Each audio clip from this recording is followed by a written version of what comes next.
السلام علیکم ناظرین۔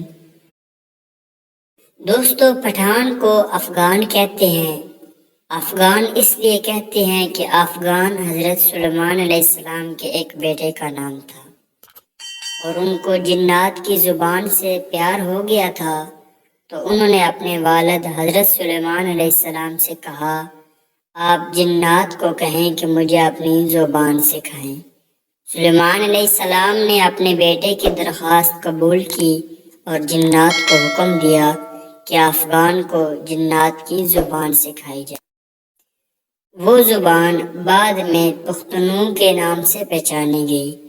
پٹھان کی اصلیت اور قومیت کے بارے میں جو دلائل ہیں وہ یہ ہیں کہ پٹھان حضرت ابراہیم علیہ السلام کی اولاد میں سے ہیں اور حضرت اسحاق علیہ السلام کی اولاد ہیں اور قومیت سے بنی اسرائیل ہیں۔ انگریز مورخین لکھتے ہیں کہ پٹھان قوم ارجینیا کے ایک حصے میں رہتے تھے۔ ارجینیا کے لوگ تھے۔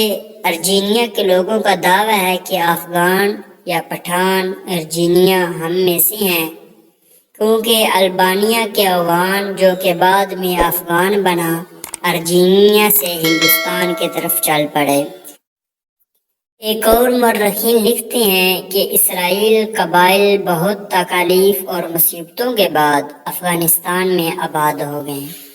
جب حضور اکرم صلی اللہ علیہ وسلم نے اسلام کی تبلیغ شروع کی اور لوگ جوک در جوک اسلام میں داخل ہونے لگے، تو اس وقت پٹھان قوم کا سردار، جس کا نام قیس عبدالرشید تھا، اپنے پورے خاندان کے ساتھ محمد صلی اللہ علیہ وسلم کی حضور میں حاضر ہوا اور محمد صلی اللہ علیہ وسلم کے ہاتھ پر بیعت کر کے مسلمان ہو گئے۔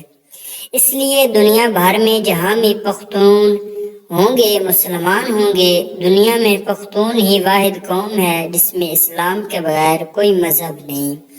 اگر پختون سے پوچھا جائے کہ آپ پہلے مسلمان ہیں یا پختون، تو جواب ہوگا کہ میں 5000 سال سے پختون ہوں اور 1400 سال پہلے مسلمان ہوں۔ افغان قوم کو پٹھان کیوں کہا جاتا ہے؟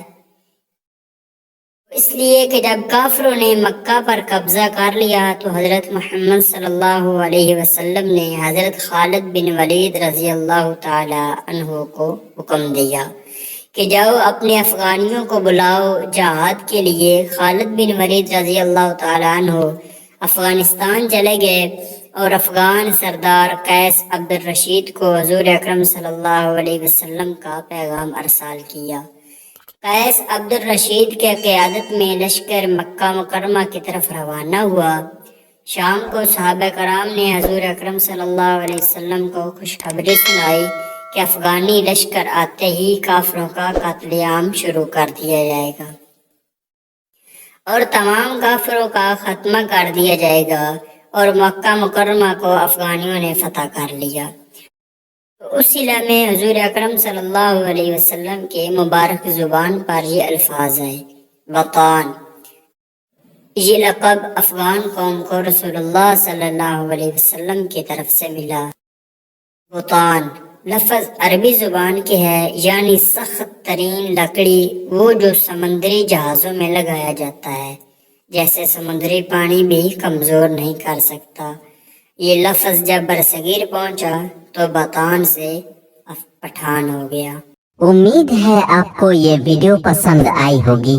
ایسی مزید اچھی ویڈیوز دیکھنے کے لیے چینل کو سبسکرائب کرنا مت بھولیے گا۔ فی امان اللہ، اللہ حافظ۔